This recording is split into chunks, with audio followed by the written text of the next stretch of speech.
Oh, Josh, thank you so much for being here today. You have no idea how excited I am to have you here with us. So it's a crazy adventure, and I want to share just with you guys quickly what happened and how I met that guy.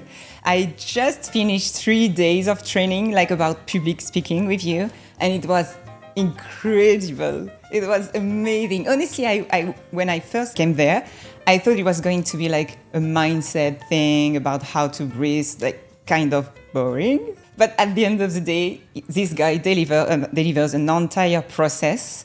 Then you can just apply, and you train and train and train during 3 days. You basically changed my entire way of seeing public speaking. So thank you so much for that. Thank you, Maddy. So if you need anything about public speaking, I know a guy. I know a guy. I know a guy. Definitely, it traumatized me, but I know a guy for sure. So can you do you mind just introducing you quickly for those who still don't know you? Sure. If it were in a nutshell, it would be I help people to speak and sell. If I wanted to take it a little bit further, I teach a process that's a transformation disguised as public speaking. As you kind of mentioned, it's a whole process and you don't expect what it's going to be. But I see people that come into the trainings and they might be shy, they might be nervous, they might not be able to connect with people. And then by the end of it, they're getting promotions in their jobs, they're getting their pitches, just crushing it and getting a lot more from their work as well. Some people go in and just start making lots of money. So it depends on what you're trying to use it for, is what I help you with. But at the end of the day, it all starts with communication, and that starts with you. And that's what I help people to do. During these 3 days, we've seen crazy transformations. Like people almost crying, like the very first time they made a presentation, and it was just us in front of them. So safe place, as you said. Mm-hmm. And then the day 3, it was complete other person. It was like, I was shocked. Like I'm okay to talk in front of people, so you don't have like a gap. But for some people who were like super shy at the beginning, like it's huge. So crazy, right? I was very impressed. So thank you again so much for sharing just a bit of all your knowledges and skills today with us. I'm very, very excited about what we're going to see. The thing is, the particularity of the people following us are that not all of us are interested by public speaking that much, but for how to behave and how to talk when they try to increase their prices to go to the premium market, and how to face the client for the very first time with their new prices, which is so impressive for sure.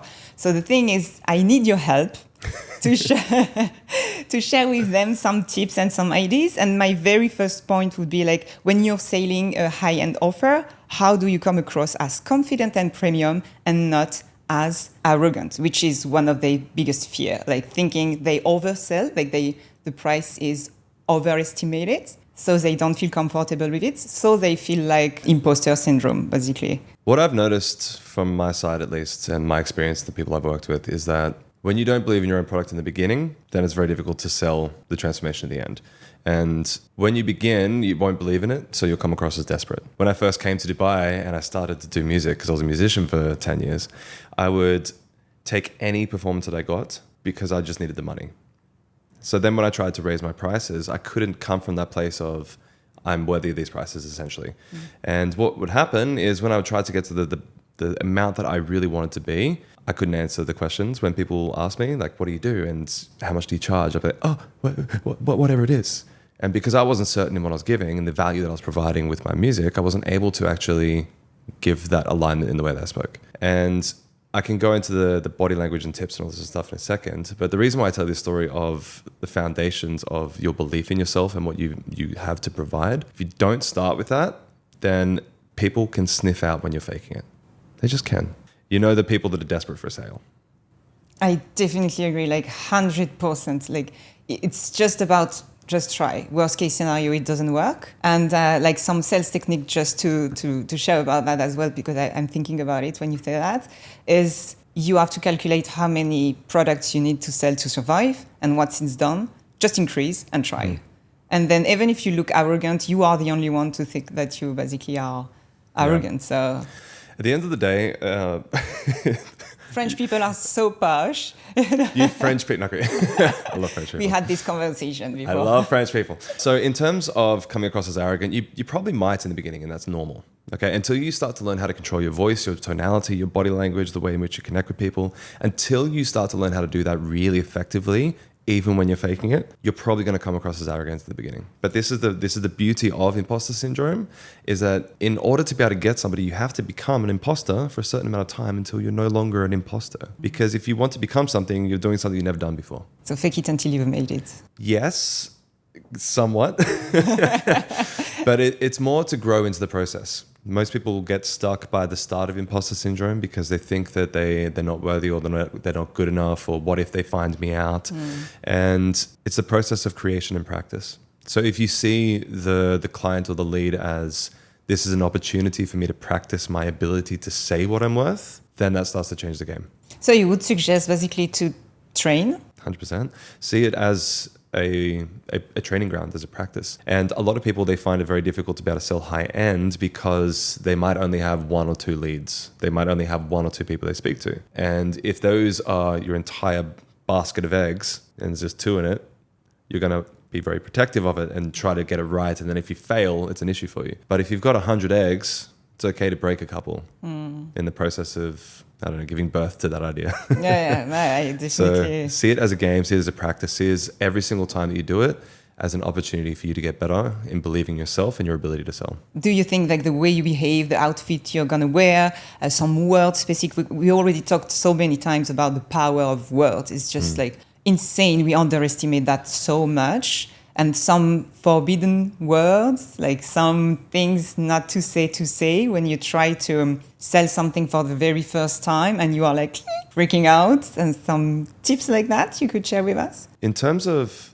selling more, it's actually about saying less. So a lot of people try to oversell themselves. And when you're not certain on what you're talking about, you try to do too much. That is so true. And you can kind of start to call, sorry, am I allowed to swear? You can call bullshit on people when they don't know what they're talking about. So, and it's generally based on the people that don't know what they're talking about. They continue speaking for way too long. And then they come back and like, yeah, so the whole thing is this thing. And yeah, and their body language is going to start doing this thing, and they're starting to move too much, and they start closing it. Yours is okay. That's still poised and collected. But a lot of people, they'll start to twitch a lot. They'll start to move a lot. Their eyes will start darting far too much. When you have full belief in what you're doing, you don't need to say that much. Oh, God, that is so true. I mean, now you're saying it, I'm analyzing at the same time some experiences I've been through. And it's so true that you can feel in a second when someone is trying to sell something at all price. Like, for example, in real estate, when you face real estate agent, and this guy is just like, and you got this option, and then you can pay in many times, and then saying all the options and all the advantages to buy this.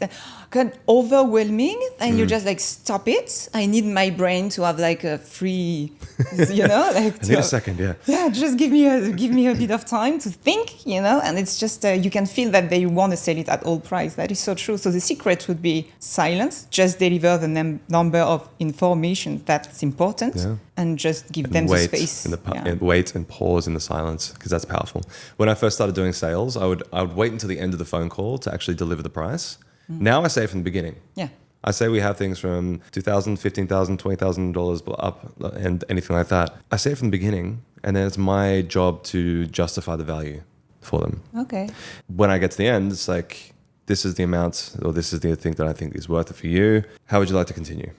I love 2 things in what you just said. The fact that your way of selling is to set the price from the beginning. And I have a question about that, which is, aren't you afraid that people who didn't have this budget in mind completely locked their mind, and it's now so complicated to unlock, instead of saying all the benefits so they see the value, and then you say the price, which makes sense considering all the information they had before? It's a real naive question. No, it's a very good question, because this is generally the process that people go through is, I don't know, what if they're just sitting there waiting to say no and they're trying to, disappear and stuff? It's called cards on the table, full cards on the table. When I'm doing a webinar, I will say, have you been to any of these sort of webinars or presentations where you can feel that the speaker is delivering content just to sell to you? And you sit there wondering the whole time, how much is it? What are they going to sell at the end? And you're nervous and you're worried. So and it instead takes 2 hours, for them it takes 2 hours, right? So I say from the beginning, full cards on the table. I have something to sell you. It's going to be $15,000 by the end of it. And I don't want you to waste any energy or any time thinking about how much it's going to cost. And for the rest of this presentation, my job is to give you enough value to even think, do I need it? Or how am I going to work with him? I love that so And then much. by the end, you can also do a drop if you want to. So you've price anchored is what it's called. I say 15,000, then drop it down to 5 or something like that. And then they've already said that it's worth it for 15 in their head. So what's 5? So I really like doing that sort of thing. When I'm doing one-to-one sales, I'll say, okay, just in the beginning, by the way, the investment's 2K. I just want to get that out of the way. So from here, what we go through, and then they've got time to process, is it worth it for them? You said two other things very interesting. Like you say many things, it's so interesting. But two words you use I love. For me, words are everything, and I take care of words a lot on my way of talking in French or in English. You never said it's going to cost.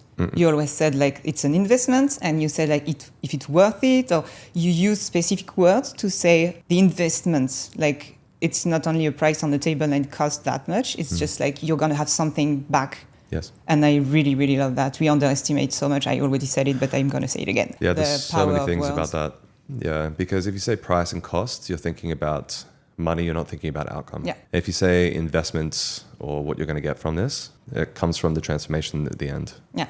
And the thing about speaking is it affects every single area of your life. Imagine, for example, one of the guys that came Paris, for example. His Completely keynotes, randomly.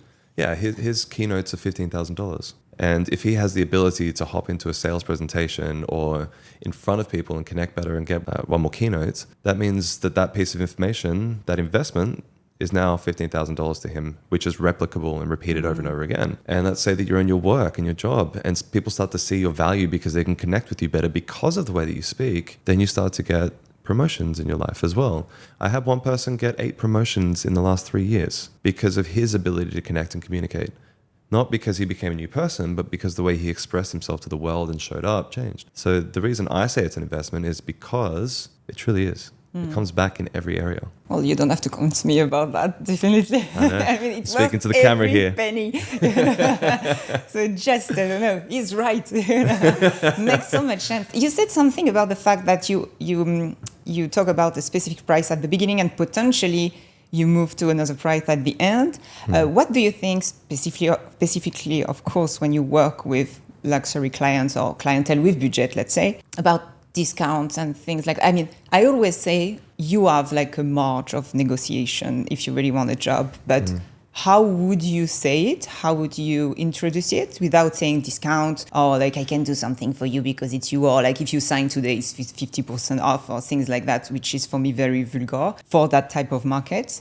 Like, do you have some specific way or tips to say like I can do something for you for many reasons, but not saying it's a discount because it's a trap?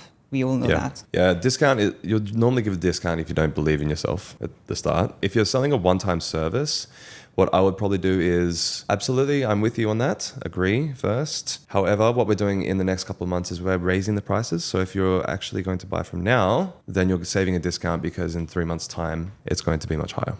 I love it. Absolutely didn't think about it. Yeah. Now he's again changing my way of working. So thank you so much. You're welcome. Just so true. And for me, the word discount is just like, I hate it. You can provide extra value or something like that. But if the relationship starts off with a power shift, which is they're getting a discount, then they're in power. So instead of just trying to say yes to cater to their budget, I'll say, money aside, is there any other issue or problem that you have with the service, the program, or anything like that? Is there any issue that you currently have? So is it just the money that you don't, is it that you don't have the money or you don't want to put the money towards this? So you isolate the objection and make sure it's even true, because sometimes it's not. So you isolate, is it the problem with money? And they will say, well, I do have the money. Okay, so let's do this. I need your commitment here and here. Or if they don't, then I can say, okay, because helping people to be able to work around the financing or the investment is the easiest part of what I do. And I don't want money to be a thing that holds you back, because money comes back. Money is finite. Your time, decision, energy is not. Amen. So I try not to do any sort of discount selling, anything like that. If I'm launching a new offer, I will do something like a free show up to be able to get a case study towards it or something like that. But in terms of giving discounts, I will do it for returning guests who want to practice or something like that, but not for new sales. It starts the relationship off just icky. The thing is, you have so many people saying, if you give me a discount right now, I will send you a lot of jobs, affiliation things. And it's just like, this is actually, it works the other way around. Like you send me jobs and then to thank you, I'd be more than happy to give you something for free or to offer you a service or whatever. And it's just a trap that so many people, when they start, especially, they fall into. It's just to think that I give something for free and it's going to bring me more clients, which is no, create like a loyalty with someone, clients or partners, actually. And then you are happy to say thank you by offering something. Yeah. It's a very big trap. It's so much better to do that. If you believe in your service, you don't care if they refer or not. I don't need your sign up. It's okay for me. If you don't attend, you're not making my business grow exponentially by the couple of referrals you could potentially send me through a discount. And most of the time it's wrong. Like, you never hear about them again. They just disappear. It's always the people that pay full price that pay more attention. And when you pay more attention, you get better results, which means you're more likely to recommend to a friend. It's not 100%. This is why I always refuse. Like in France, we have a lot of help from the government if you want to learn things. So you have so many like workshops, trainings, whatever you want, that can actually be paid by the government. It's amazing. Like, France is incredible about that, at least. I didn't know that. That's really cool. Yeah. I need to move to France. Yeah, well, at least we have good sides, But the thing is, I could be a part of it and to have a lot of people coming to potential workshops. I don't do workshops, but just in case I wanted to do some. And I had so many agencies contacted me saying, like, would you be interested by doing workshops and being paid by, the government instead of the students themselves? I'm like, absolutely not. There is no way, because these people are not going to be involved at all. They didn't spend one penny on it. They don't care. And the value of it is just... So true, yeah. Even if they have to pay 10 times or whatever, I'm completely okay as long as they pay something from their pocket. Because I know they're going to be involved and they're going to understand the value of it. It does change everything. So true. This is why I hesitate to train companies, because they'll say, hey, can you come and do a 1 or 2 hour session? I'm like, what's the point? I don't say those words, what's the point? But I say to people that absolutely I'm willing to explore options with you. However, what I found is that most people, 1 or 2 hours is not really a point. You're wasting your money. They won't remember it, and they're not going to take action on it for most people. And because they haven't paid from their own pocket to do it, they've been told to show up at this time, at this training, and then I have to deliver a higher energy just because I need to get them to even realize first why they need it rather than just get to the how. So if people come in and pay by themselves, they know they need it and they're willing to learn. But if they're just part of a company for an hour-long session or something, I'm like, there's not really a point. You're wasting your money here. If you wanted to do a long-term transformation and actually get people to learn something and implement it, then we can discuss maybe 3 to 6 month options or a year options. But there's honestly, from a 1 hour session, maybe I just want content if I would do it. I don't even care about the money for it. Yeah, definitely. It reminds me something. A few years ago, I did a training for public speaking. It was just 1 day. But most of the people who were there, they were sent by their bosses, by the company. They absolutely didn't care being there. And you can see it in front when they are on the stage. They were like, no, just thinking about when this shit is going to end, So it was so depressing. I tried my best, but the energy during the entire class was so low. Then you're just like, oh my God, this is so bad, compared to, for example, the 3 days we just spent with all these amazing people full of energy, and they paid from their pocket every penny and they really wanted it to value it. So I really think it makes a huge difference as well. So huge. This is another reason why it's important to have a price that makes sense in everything you do. Like, you could have done potentially the same thing, like $200 or whatever, because you don't have premium material, you don't have charges, let's say, just a place you rent or something. But at the end of the day, I can tell you 100 times it wouldn't have been the same sensation, like, okay, like something happened, And the value of it is just directly linked to the price. Yeah, this is why I've always found that cheaper clients are more difficult to deal with because it's a bigger percentage of their income as well. So if you have $100,000, for example, $2,000 doesn't affect you as much. If you have $5,000 in your account and it's a $2,000 offer, it's a lot harder to justify. And if you give away $100 of a day or something like that for a ticket, you really need to filter the people very, very well in your vetting process and make sure that they're actually really, really engaged and ready to go through. But if they pay $100, they won't value it very much. It's like when you pay for expensive clothes, you value it. You know, you get a good watch and you're like, I don't want to lose that. Or expensive branded glasses, you don't want to lose them. I have a question. Do you think it's possible to share with us a few very concrete tips about how to behave, like the posture, the way of talking? We were talking about this instead of we have so many private jokes like that. But just Let's bring everyone in the private jokes then. Yeah. But just can you share a few of these so useful tips you shared with us during this 3D? Just a few of them. Absolutely. It's my pleasure. If you want to become powerful or confident as a speaker, it's very predictable on how to do it. And many people, they don't use tonality, they don't use volume, they don't use open body language or gestures, and they're reacting to their body feeling nervous. So that pause just there was intentional, and it gets people to pay attention. Using pauses is really, really powerful because it gives time for the audience to digest. There's one tip.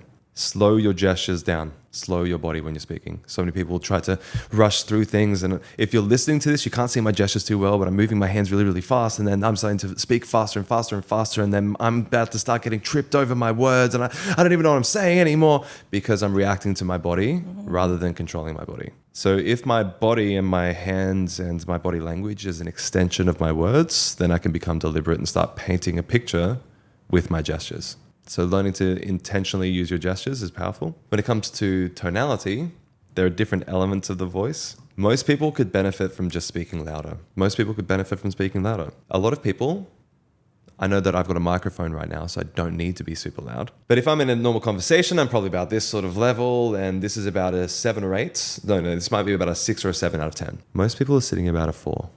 Oh, wow.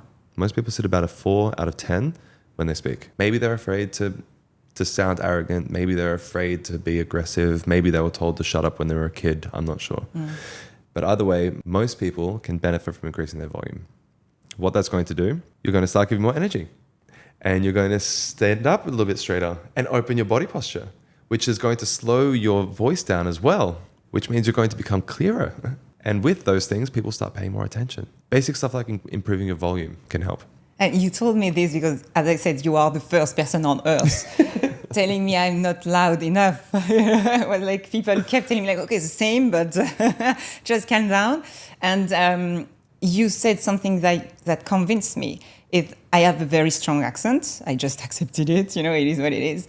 But if I want to be sure, like, to people to understand what I'm saying with my strong accent, and I'm sure many of you have not the French accent, but an accent, just to speak louder, make me speak slower and to articulate more. And so to, like, the audience, it's easier for them to understand me. And even for me, if I want to try to speak as quickly as I do in French, but in English, oh goodness, you know, because I have my accent going even stronger and it's a mess, you know, it's a trap. So just to speak louder, definitely make me speak slower.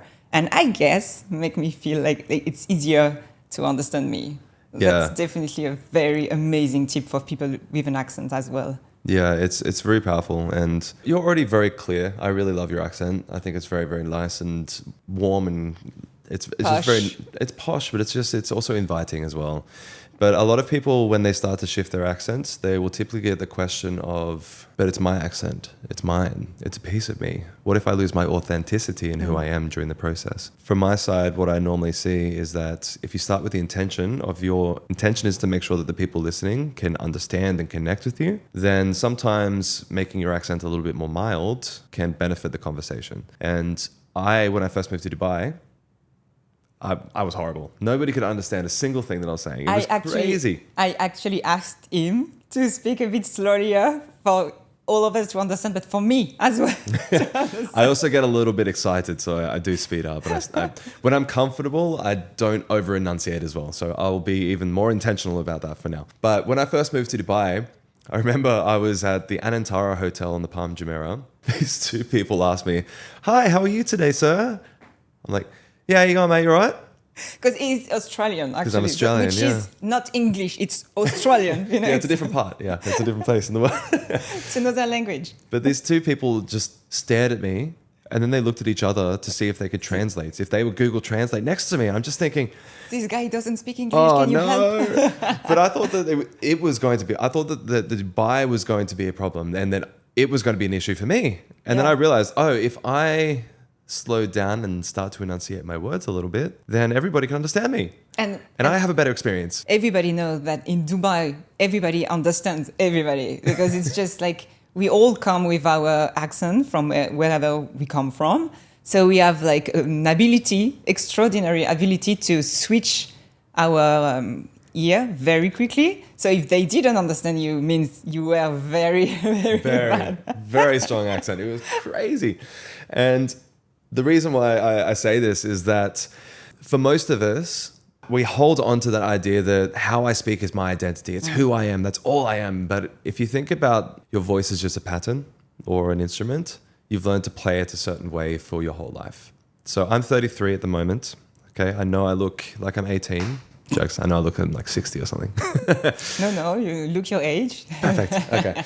If I've been spending the last 33 years doing the same thing with my voice, it's going to be very predictable that it's going to continue doing that. But if I were to do this, if I were to speak like this for 33 years, I'd probably sound like this for the next 33 years. But it's just something that I'm doing. It's just not the same vibe. It's just not the same vibe. But if I did that for long enough, that would become who I am or something. But it's not. It's just something you're doing. And if you start with the intention of, I want people to connect, I want people to resonate, I want people to have actionable advice that they can take and implement in their life, then if that means I need to enunciate clearer or slow down or use pauses, then maybe it's beneficial. Yeah. You said something, if you don't mind, I'm going to just pick. Let's go. Of what you said. Man. No, you just said like the reason why I said that. And I know like during these 3 days, this is something you put on the board saying like when you feel that you just go crazy in a direction and you want to bring back to the main subject, you just say like the reason why I said that. Did it and work? It just did. So now I know all your tricks. I know. Now it's, you cannot how to say, you cannot mess up with me. Can't mess with this girl. Yeah, definitely. I know everything about you. If someone has just 60 seconds to introduce their premium brand, what absolutely needs to be part of that pitch? What it means to them is the most important thing. If I were to just say I'm a communication coach or I'm a public speaking coach or trainer, I'm going to say that again because I don't like coach. What is in it for them is the most important thing because they don't really care who you are. And that sucks to hear, but most people think about themselves more than they think about others. We have this thing called the spotlight effect on us at all times, where I think everyone's thinking about me. You think everyone's thinking about you. Everyone behind the camera and listening to this podcast think it's about them. And everyone's going around life through that. So if you can realize that and start to use the language in their head that they want and they think could benefit them, then that definitely needs to go into your speech or into your introduction.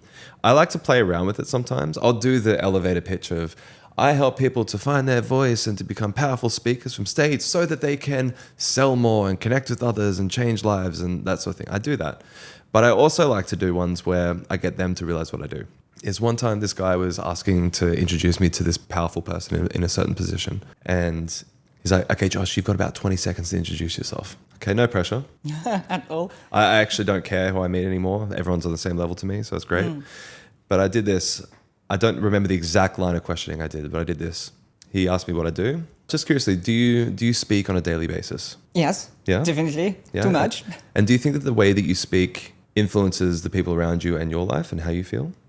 For sure. Do you think it influences your business? For sure. Yeah. Do you think you could probably improve your business if you were to be much better at communication? For sure. That's what I help you with.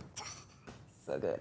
I love it. Yeah. You can do that for so many businesses, actually, just to transpose and to talk about them first. Like, do you do that? Do you need that? Do you want that? And that actually I can solve your problem or I can improve your skills.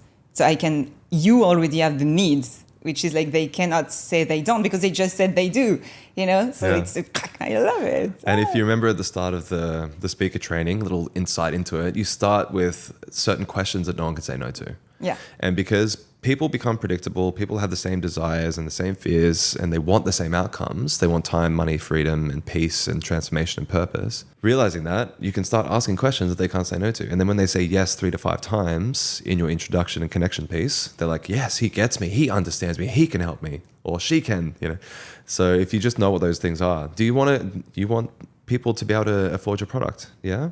Yeah, you don't want the cheap clients anymore. Yeah, you want people that just show up and they're able to buy your service and have the best outcome from it. Yeah, that's what I help you to do. And then they get used to say, yeah. They're So nodding, whatever you're nodding. going to Yes, say, they're yes, going to yes. say, yeah, unless it's 10,000, yeah. Yeah. I love it. But I've heard about that. It's kind of, you put them in a positive bubble. Yeah. And so they get used to say yes, then they want to be loyal kind of to that mindset. And they're going to keep saying yes. Like, unless it's completely out of the scope, of course. But if you're using risky questions as well or negative questions, then it might not connect as well. Which is very interesting. And if you don't mind developing a bit that, like how to turn the questions to stay in a positive question instead of saying, we all hate that type of negative question, which is the opposite pattern. And people are going to get used to say, no. Some people, I guess, when they're in the mindset space and they ask their first questions, it might be something like, raise your hand if you've been a bit depressed lately. Yeah, but they're going to reply by yes, potentially. They're going to reply yes, but in their mind, you've set the tone that it's a negative experience already. So this is an exaggerated example. If I wanted to change it a little bit better, it might be something like, raise your hand if you're wanting to be able to take control of your mind so that you never have to feel depressed, and every single day that you can wake up and be able to feel positive or at least peaceful or at least free of burden, something like that. Yeah. So it's a release rather than a tension. So it's not that much about them replying by no or not raising their hands, just to keep the mood positive. Everything is association in the brain. They associate you with a feeling. They associate you to a brand. They associate you to an experience. And if the experience they have is instantly from the beginning associated to negativity, that's how they view you for the rest. It's just more difficult to get people to think about you positively if you started off with a negative experience. So if you think about people, let's say you've had a party and somebody acts really out of line, or somebody says something really negative to you, you don't have a positive association. So you're not likely to reach out to that person again in the future, and you're not likely to think about them in a good way. So in the same way, when you're doing public speaking, communication, connecting with people, if you're asking them questions that get them to see potential, to see possibility, to see a future that they want to have, they associate that with you. So learning how to get people to imagine possibility associates you with positivity, and then they're more likely to work with you. It's so interesting because so many things I do naturally without even realizing that I do it. And I was talking a long time ago with a friend of mine who is in marketing, etc. And I explained to him my whole process for my first meeting, but my entire experience. And he was like, this is amazing. Like, you can, of course, improve a few things, but you do it so naturally. And I remember, like, for example, when I work as a photographer, I always listen to them first. Like, they tell me their story, where they met, etc. And I try to pick some things I'm going to reuse in the second part of my pitch. Like, oh, you met each other in Rome. Let's have this engagement session in Rome. You know, like, to completely personalized my experience considering their story. And then I try to, so you can tell me if I'm right or wrong, actually. And then I try to project them, can I say that? In the future, when they're going to sit with the kids, like looking at the album, like turning the pages and seeing like Uncle Bob, who were like so younger before, and all these things with a glass of champagne, etc. So they basically see themselves in this situation. And Beautiful. The message was like, if you want to live this legacy moment, you just need to work with me. Beautiful. Great, approved. It's called future pacing. Well done. Even when you first told me about the other day when you did a speech and you had this little thing of you applause sign or laugh or whatever, it's, for me, I was thinking that's such a great audience interaction piece that you're already doing naturally, right? And it keeps the audience engaged. I think that each of us do have our own ways of communication that works, because we're all doing trial and error of communication from a very young age. And a lot of the time we don't know that we're doing certain things right. And a lot of the time we are. The problem comes when you don't know what's holding you back or what you could improve on. But I think you do a lot of pieces really, really nicely, naturally. Yes. But I think also it's trying to be too different than where you are can be a trap. Like, for example, okay, I work in the luxury industry. Okay, I work with very wealthy people, but I'm fun. I have a lot of jokes. I'm super natural. I don't care who you are. Like, I'm going to talk to you the same way. If you are like super rich or just the same middle class people or whatever. For me, same. And I think it would have been a trap for me to try to be like super serious or super posh during a talk, this is not me. I'm fun. I mean, and these stories of, long story short, what happened, I had a conference and the people at the very end of it were so far from me and I didn't know if they could hear me and listen to me properly. So I did these small cards with applause and loud. And when I started the conference, I was like, can you hear me? Okay, if you can't, at least you can interact. And I was like, applause and loud. And it's just like in 30 seconds, the tone was like completely clear and they knew it was going to be fun. And then I did everything and then I got an emotional moment saying like I had a burnout and all these things. And it was like, as you said, like a roller coaster during the entire talk. And I'm pretty proud of this one, actually. I'm going to share it with you so you can give me your feedback. And now I can actually improve it so much. Now I have your process in mind. The first thing I thought, I was like, oh God, I could have done that. Oh God, this thing. Because we are so used to start talking by ourselves. Yeah. Which is so wrong, actually. Like to say like, hi, I'm Maddy, and this is what I do, and this is what I'm going to bring to you, and then we start. And then they see the value after, but they don't see immediately it makes sense for them. As you said, like for you, the first thing to say is raise your hand if. Okay, we are aligned. Basically, we're going to talk the same language. So this is very... At the end of the day, it's not about you. Yeah. And this is what people... It's about you. It's not about it's me. Not about me, it's about you. But this is really truthful. When I first learned that, I was like, but it's about me giving my message. Well, no, because you already know your message. You already know where you're coming from. You already know what you're talking about. It's the people in the audience that need to know what you've done to get to where you are so that you can help them to do it. So we need to speak about their language in their head rather than our own. And when you start with questions like raise your hand if you want this, you're using raise your hand as a command rather than a question. You're telling them to do something obvious that they can't say no to. And then you get them to raise their hand and smile at them, say thank you. It rewards the behavior. And they're continually going to do that. But when you do that raise your hand thing in the beginning, it doesn't always need to be that. There's always ways that you can do it. Something called universals and truisms is another way to be able to do this, which is just to get people saying yes in their head 3 or 4 times.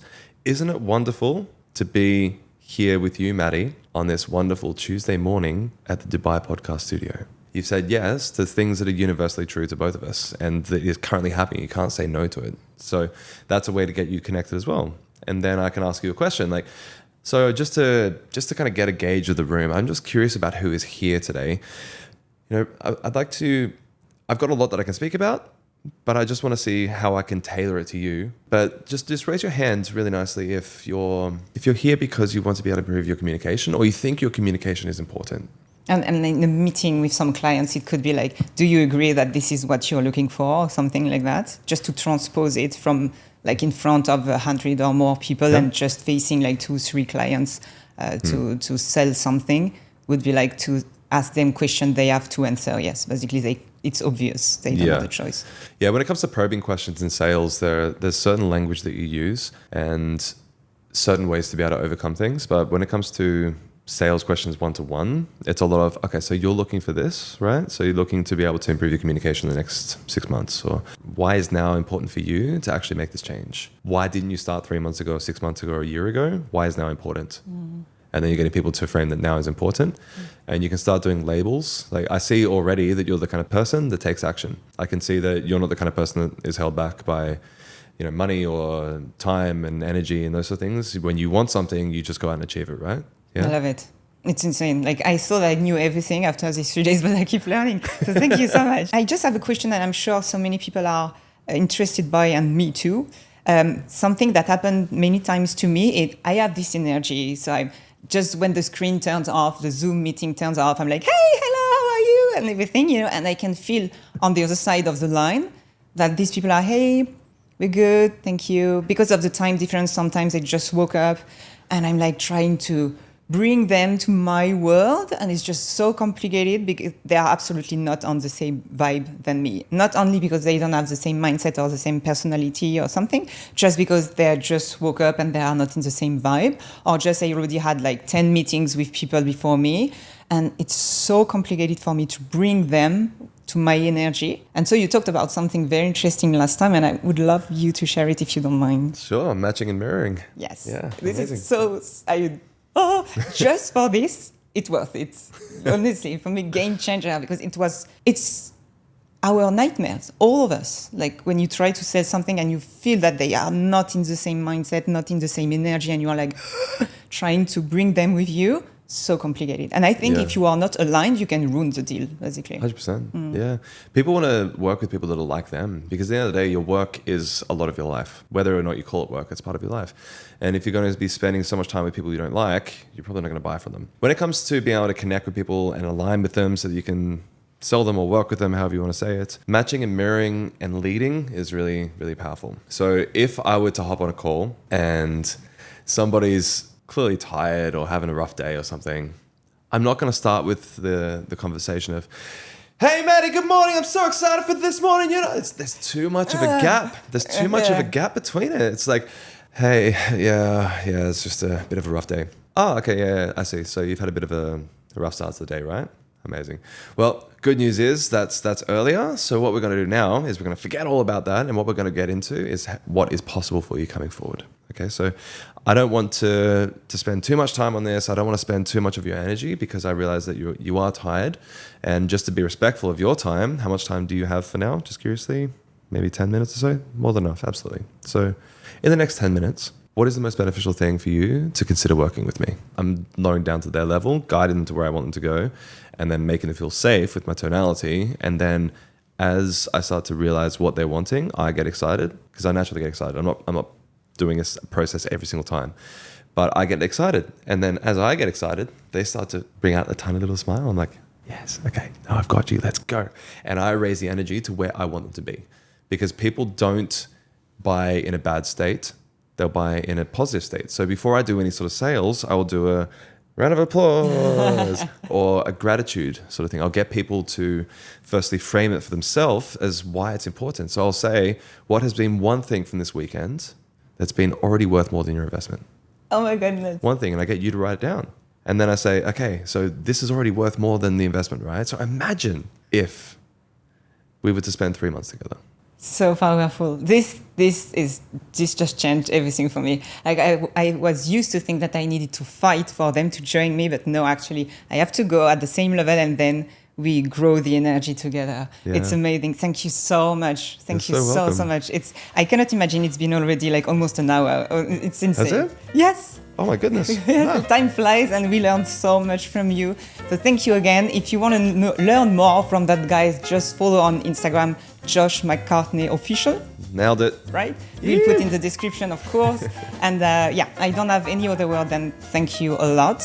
And thank you, guys. I see you very soon. Of course, comment, follow, and all these things. And see you next time.